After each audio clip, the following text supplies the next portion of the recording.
Hello student, आज पढ़ेंगे 10th class के लिए एग्जाम्पल नंबर 3। इससे पहले आपको इंट्रोडक्शन पार्ट करवाया था। इंट्रोडक्शन पार्ट में आप आराम से वीडियो को देखें। पहले इंट्रोडक्शन पार्ट में जो आपको एग्जाम्पल सोल्व कराए थे उनकी प्रैक्टिस करें और आप SCF खुद से निकालने की कोशिश करें। उसके बाद में देखो अब एग्जाम्पल नंबर 3 सोल्व करेंगे। अब इसमें देखो आपको दर्शाइए कि एक धनात्मक विषम पूर्णांक 4q + 1 या 4q + 3 का रूप होता है जहां q एक पूर्णांक होता है।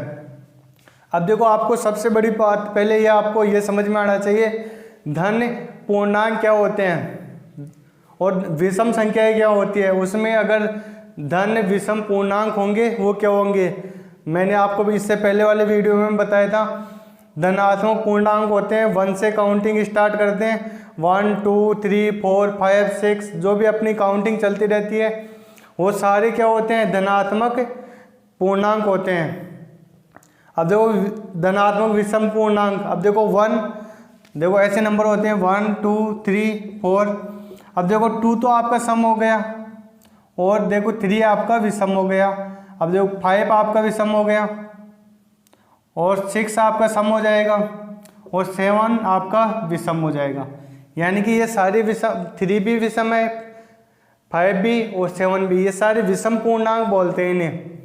अब देखो इसी के माध्यम से अब देखो समझेंगे इसको कैसे सोल्व करेंगे।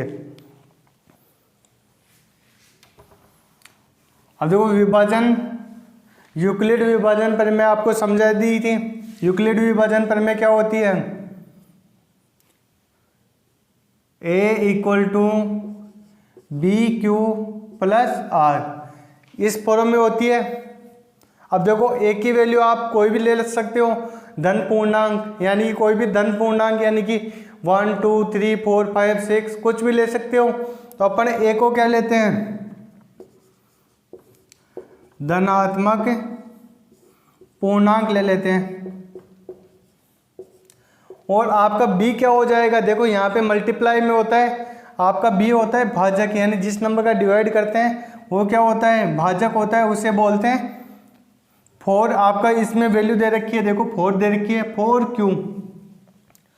अब देखो अपन किसी भी नंबर में 4 का डिवाइड कर दें, 4 का डिवाइड करेंगे तो आपके शेषफल क्या क्या क्या आएंगे। देखो पहले, अब देखो मैं ले लेता हूँ 16 में अब मैं 4 का डिवाइड करूँगा तो मेरा शेषफल आएगा 0 आ जाएगा। अगर मैं 17 में डिवाइड करता हूँ तो मेरा शेषफल आ जाएगा 1। अगर मैं 18 में डिवाइड करता हूँ तो मेरा शेषफल आ जाएगा 2। और देखो अगर मैं 19 में डिवाइड करता हूँ तो मेरा शेषफल आ जाएगा 3। तो आपका शेषफल 2 3 ये आएंगे, यानी कि 4 से कोई भी नंबर छोटा आ सकता है, शेषफल आता है। जो भी यहाँ पे देखो जिसका भी भाग कर रहे हैं यानी कि भाजक है उससे छोटा ही आता है हमेशा शेषफल। अब देखो यहाँ पे अगर मैं 20 कर दूंगा तो ये देखो 5 टाइम डिवाइड हो जाएगा, तो यहाँ पे 20 आ जाएगा और मेरा शेषफल 0 आ जाएगा। तो यानी कि वही रिपीट होने लग जाएंगे आगे जैसे जैसे नंबर बढ़ाते जाएंगे। अब देखो शेषफल आपके क्या क्या आ सकते हैं, R की वैल्यू हो सकती है इसमें 0 होगी या आपकी 1 होगी, 2 होगी, 3 होगी। R की वैल्यू यही होगी, यानी कि आपकी वैल्यू R की वैल्यू होती है 0 से तो बड़ी या 0 के बराबर, यानी कि 0 या 0 से बड़ी। और किससे छोटी होती है, जिसका भी भाग कर रहे हैं भाजक है, B का मतलब हो जाएगा भाजक, भाजक से छोटी होती है। तो भाजक से तो इसकी वैल्यू हो जाएगी 0 हो गई, 1 हो गई, 2 हो गई, 3 हो गई। यही आपके शेषफल आएंगे। अगर शेषफल आएंगे तो मैं इस संख्या को लिखना चाहूँगा तो किस किस रूप में लिख सकता हूँ। देखो आपका 4q यानी कि कोई भी संख्या मल्टीप्लाई होगी 4 के मल्टीप्लाई में होगी। अब देखो यहाँ पे क्वोशिएंट आपका 3 टाइम भी आ सकता है, 4 टाइम भी आ सकता है, यानी कि जो भी आपका यहाँ पे भाग जाएगा। और आपका शेषफल आएगा 0 आएगा, या तो 0 आ सकता है। दूसरी कंडीशन क्या होगी, 4q + 1, यानी कि इसमें शेषफल 1 आ सकता है। 4q प्लस 2, यानी कि इसमें शेषफल 2 आ सकता है।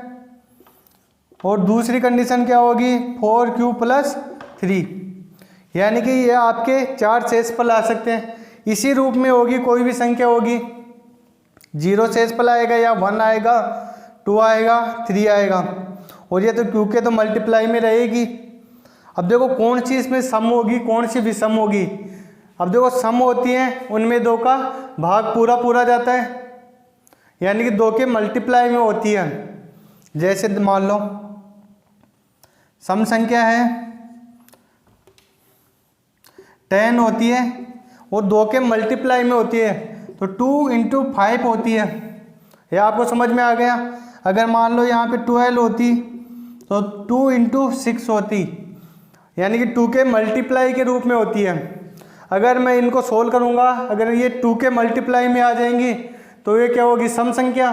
अगर 2 के मल्टीप्लाई में नहीं आती है तो ये संख्या होगी विषम। आपको ये समझ में आना चाहिए, जिसमें 2 का भाग पूरा पूरा नहीं जाता है उसे विषम संख्या कहते हैं। अब देखो, अब इनको देखेंगे कौन सी सम है कौन सी विषम है। तो मैं यहाँ से थोड़ा सा मिटा देता हूँ। अब इतना लिख लिया अपन ने, ये कंडीशन हो सकती हैं। अब आगे सॉल्व करेंगे। अब देखो यहाँ से देखना स्टार्ट करता हूँ। देखो आपकी फर्स्ट केस था a = 4q प्लस 0। अगर 0 किसी के नंबर में ऐड हो तो मैं इसे क्या लिख सकता हूँ, a = 4q लिख सकता हूँ। अब देखो मैं ये देख रहा हूँ इसके 2 के डिवाइड में 2 का भाग जाएगा या नहीं, तो मैं इसमें से 2 कॉमन लूँगा तो अंदर बच जाएगा 2q, यानी कि इसमें 2 का भाग पूरा पूरा चला जाएगा इस संख्या में, यानी कि 2 के मल्टीप्लाई में आ गई। अब मान लो किसी भी नंबर को देखो 2 से मल्टीप्लाई कर देते हैं, सम या विषम को, तो सम संख्या बन जाती है। देखो मैं 2 को 5 से मल्टीप्लाई कर देता हूँ। मान लो ये इसको मेरे को सम संख्या बनाना है 5 को, मैं इसको 2 से मल्टीप्लाई कर दूंगा तो ये सम संख्या बन जाएगी। अगर 6 भी होगी, ये पहले से ही सम है, फिर भी मान लो इसको 2 से मल्टीप्लाई कर दूं तो ये फिर भी सम संख्या ही रहेगी। यानी कि 2 के मल्टीप्लाई में जो भी संख्याएं होती हैं वो क्या होती है, सम संख्या। तो ये आपके 2 के मल्टीप्लाई में आ गई तो ये सम संख्या हो जाएगी। तो ये आपके फर्स्ट केस में हो गई, ये हो गई आपकी a = 4q सम संख्या है, ये आपकी सम संख्या हो गई। अब दूसरी कंडीशन देखूंगा, ये वाली a = 4q प्लस 1। अब देखो इसमें से कोई भी कॉमन नहीं आ रहा है। अगर कॉमन नहीं आ रहा है ना, ये 2 के मल्टीप्लाई में ये संख्या तो है, लेकिन बाद में 1 ऐड और कर देंगे तो ये विषम संख्या हो जाएगी। जैसे 2 में 1 ऐड कर देते हैं तो 3 हो जाता है, वो विषम संख्या हो जाती है। तो ये देखो विषम संख्या हो जाएगी, तो ये संख्या हो जाएगी विषम संख्या। ये आपके समझ में आ गया होगा अच्छे से। देखो ये तो 2 के मल्टीप्लाई के रूप में, लेकिन उसमें 1 और ऐड कर देंगे। जैसे मान लो 4 को मैं 2 को मल्टीप्लाई करा देता हूँ ऐड से, 2 ऐड 16 हो जाएगा, 16 हो गया, उसमें 1 ऐड कर दूंगा तो वो 17 हो जाएगी। तो ये एक विषम संख्या हो गई, तो ये इसी रूप में है, तो ये विषम संख्या हो गई। अब देखो आपके थर्ड केस क्या है,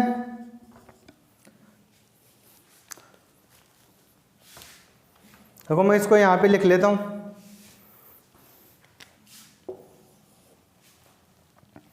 आपका थर्ड केस है a = 4q प्लस 2, ये संख्या है। अब देखो, अब इसमें से 2 कॉमन आ रहे हैं तो 2 कॉमन ले लेता हूँ, तो इधर तो बच जाएगा 2q और यहाँ पे बच जाएगा 1। अब देखो ये तो आपकी विषम संख्या है, लेकिन मैं इसको 2 से मल्टीप्लाई कर दूंगा तो ये सम संख्या हो जाएगी। यानी कि ये तो विषम संख्या है, जैसे मान लो 11 होता है, ये विषम संख्या है, उसको 2 से मल्टीप्लाई कर दी क्या हो जाती है, सम संख्या 22। इसी टाइप से ये क्या हो जाएगी, सम संख्या। तो इसका मतलब क्या हुआ, अब देखो 2 को मैं विषम संख्या को 2 से मल्टीप्लाई करते ही मेरा क्या आता है, सम संख्या। तो इसलिए क्या हो जाएगी, सम संख्या हो जाएगी। तो a equal to 4q plus 2, ये आपकी कौन सी संख्या होगी, सम संख्या। अब आपका लास्ट केस बच रहा है, फोर्थ केस। आपका a इक्वल टू दे रखे है 4q प्लस 3।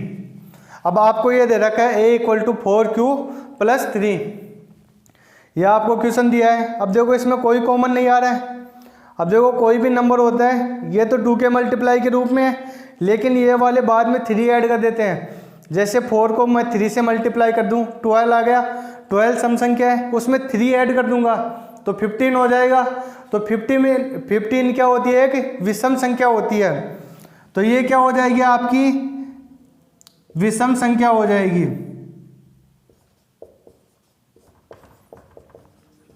तो अपने को यही प्रूफ करना था, 4q प्लस 1 विषम संख्या होती है और a equal to 4q plus 3 विषम संख्या होती है, और ये दोनों तो आपकी सम संख्या हो गई, इसलिए ये दोनों संख्याएं विषम संख्या होती है। तो आपको लास्ट में आंसर लिख देना है 4q प्लस 1 व 4q प्लस 3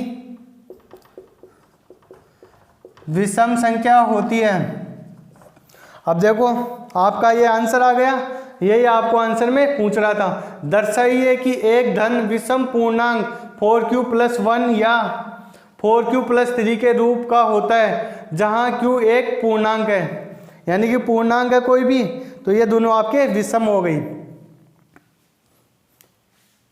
अब देखो ये क्वेश्चन आपके अच्छे से समझ में आ गया होगा, इसको अच्छे से पूरा नोट कर लें, और आपको ऐसे अच्छे से समझाता रहूँगा, और आपको देखो सारे डिटेल के साथ में समझाऊंगा, जैसे अपनी रेगुलर क्लास होती है वैसे ही समझाऊंगा। और आप वीडियो को कंटिन्यू देखते रहें और आप एजुकेशन प्लेनेट कोचिंग से जुड़े रहें। और आपको चारों तरफ भटकने की ज़रूरत नहीं है कि कभी कौन से चैनल पे जाके देख रहे हो, कभी कौन से चैनल पे। तो आपको रेगुलर आपको पूरी क्लासें मिलेंगी और आप रेगुलर क्लासें लेते रहें।